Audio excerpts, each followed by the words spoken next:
Verb seat, जिसका मतलब होता है बैठना।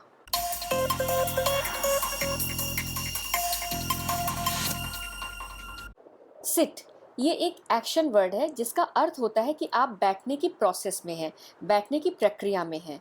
मतलब किसी कुर्सी पर, जमीन पर या किसी सतह पर अपने शरीर के निचले हिस्से को यानी बॉटम को आराम से रखना और शरीर के ऊपरी हिस्से को सीधा रखना, वर्टिकल पोजीशन में रखना, इसे सिट कहा जाता है। आसान शब्दों में खुद के शरीर को रिलैक्स करने के लिए जब आप बैठते हैं तो इसे सिट कहा जाता है। इस क्लासरूम में बच्चे अपनी सीट में बैठने की प्रोसेस पे है। आइए अब सिट के 5 फॉर्म्स देख लेते हैं।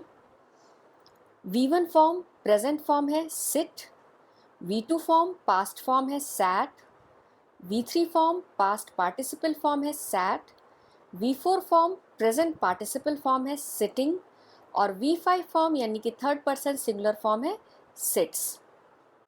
V1 फॉर्म यानी प्रेजेंट फॉर्म को बेस वर्ड और रूट वर्ड भी कहा जाता है क्योंकि बेस वर्ड से ही बाकी सारे फॉर्म्स बनाए जाते हैं। V2 फॉर्म और V3 फॉर्म सिमिलर हैं और इनका प्रोनाउंसिएशन है सैट, सैट, सेट नहीं बोलेंगे, sat. V5 form sits V1 form में S ऐड करके बनाया गया है, सिट्स, सिट्स। इन 5 फॉर्म्स को इस तरह से याद करिए, sit, sat, sat, sitting, sits. Sit एक इर्रेगुलर वर्ब है जो कि DED रूल को फॉलो नहीं करता है। आइए देखते हैं DED रूल क्या होते हैं। वे वर्ब्स जो कि D या ED रूल को फॉलो करते हैं उन्हें रेगुलर वर्ब्स कहा जाता है। उन वर्ब्स के V1 फॉर्म में D या ED ऐड करके V2 फॉर्म और V3 फॉर्म बनाए जाते हैं। जैसे ऐड यानी जिसका अर्थ होता है जोड़ना, ये एक रेगुलर वर्ब है। इसका V1 फॉर्म है ऐड, इसका V2 फॉर्म ऐड में ED जोड़ करके बनाया गया है एडेड और इसी तरीके से V3 फॉर्म है एडेड। जबकि वे सारे वर्ब्स जो कि D या ED रूल को फॉलो नहीं करते हैं उन्हें इर्रेगुलर वर्ब कहा जाता है। जैसे सिट इर्रेगुलर वर्ब है, इसका V1 फॉर्म है सिट, V2 फॉर्म है सैट और V3 फॉर्म है sat. Sit, sat, sat. I sit मैं बैठती हूँ, यू सैट तुम बैठे थे, दे हैव सैट वे बैठ चुके हैं, शी इज सिटिंग वह बैठ रही है, ही सिट्स वह बैठता है। आइए चलिए एक पैटर्न यूज करके इन सेंटेंसेस को थोड़ा एक्सपेंड करते हैं, थोड़ा इन्हें बढ़ाते हैं और साथ में ये भी समझते हैं कि वर्ब के इन 5 फॉर्म्स का यूज किस टेंस के सेंटेंस में किया गया है। हमारा पैटर्न है सब्जेक्ट, किसी भी सेंटेंस में कार्य के करने वाले को कर्ता कहते हैं। जो काम करता है उसे कर्ता कहते हैं। कर्ता जो काम करता है उसे वर्ब यानी क्रिया कहते हैं। तो यहाँ पे हमारा वर्ब है सिट और उसके बाद हम जो वर्ब है उसकी विशेषता बताने वाले कुछ शब्दों का प्रयोग करेंगे और उन शब्दों को एडवर्ब कहा जाता है। क्रिया की विशेषता बताने वाले शब्दों को एडवर्ब कहा जाता है, जो कि ये बताते हैं कि कोई क्रिया किस समय पर हुई या फिर कोई क्रिया किस स्थान पर हुई या फिर कोई क्रिया कितने नंबर में हुई यानी उनकी संख्या कितनी थी या किसी क्रिया की मात्रा कितनी थी या फिर किसी क्रिया को करने का तरीका क्या था। एग्जाम्पल के लिए जैसे यू सैट क्वाइटली, जहाँ यू सब्जेक्ट है जो कि कार्य कर रहा है। क्या कार्य कर रहा है? बैठने का। यू सैट और किस प्रकार बैठा यानी बैठने का तरीका क्या था? क्वाइटली यानी शांति से।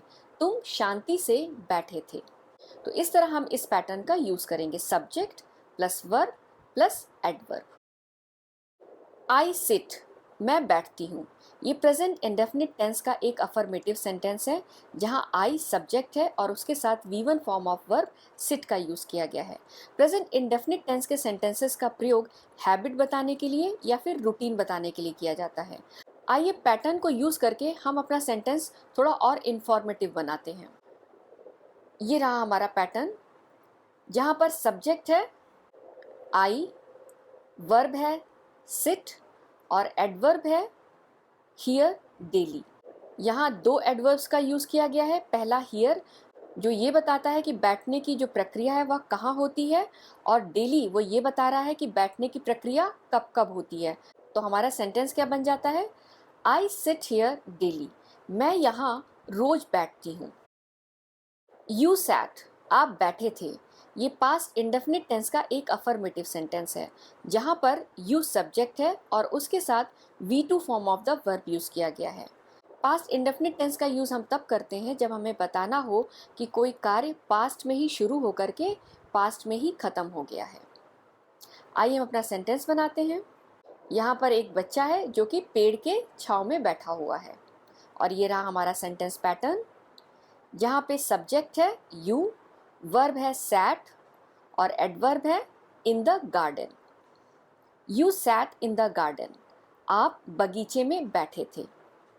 यहाँ पर एडवर्ब बैठने की क्रिया कर्ता ने कहाँ की ये बता रहा है, इन द गार्डन।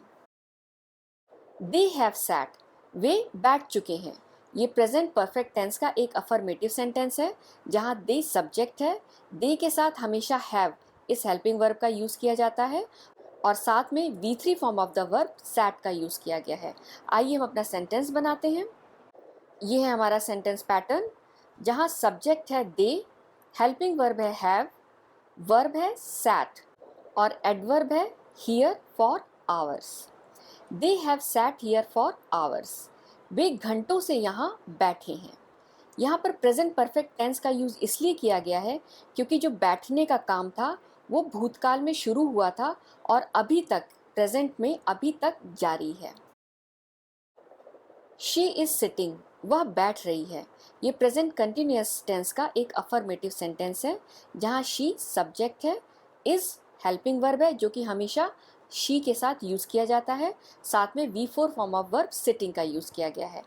ये रहा सेंटेंस पैटर्न, जहाँ शी सब्जेक्ट है, इज हेल्पिंग वर्ब है, सिटिंग एक वर्ब है और उसके साथ जो एडवर्ब यूज़ किया गया है वो है ऑन द फ्लोर। तो हमारा सेंटेंस बनता है she is sitting on the floor. जो बैठने की क्रिया है उसका स्थान क्या है? ऑन द फ्लोर, वह जमीन पर बैठ रही है। ही सिट्स, वह बैठता है। ये प्रेजेंट इंडेफिनिट टेंस का एक अफर्मेटिव सेंटेंस है। ही सब्जेक्ट है और उसके साथ V5 form of verb sits का यूज़ किया गया है। आइए हम अपना सेंटेंस बनाते हैं। ये हमारा सेंटेंस स्ट्रक्चर है जहाँ पे सब्जेक्ट ही है और वर्ब है सिट्स और एडवर्ब यूज़ किया जाएगा नियर द विंडो, यानी कहाँ बैठता है? खिड़की के पास। तो हमारा सेंटेंस बनता है he sits near the window, वह खिड़की के पास बैठता है। ये सेंटेंस ही की आदत बता रहा है, उसकी हैबिट बता रहा है कि वह खिड़की के पास बैठता है। आई होप आपको मेरा वीडियो पसंद आया होगा। मेरे इस वीडियो को लाइक और शेयर ज़रूर कीजिए, साथ में मेरे इस चैनल को सब्सक्राइब करना मत भूलिए। थैंक यू, धन्यवाद।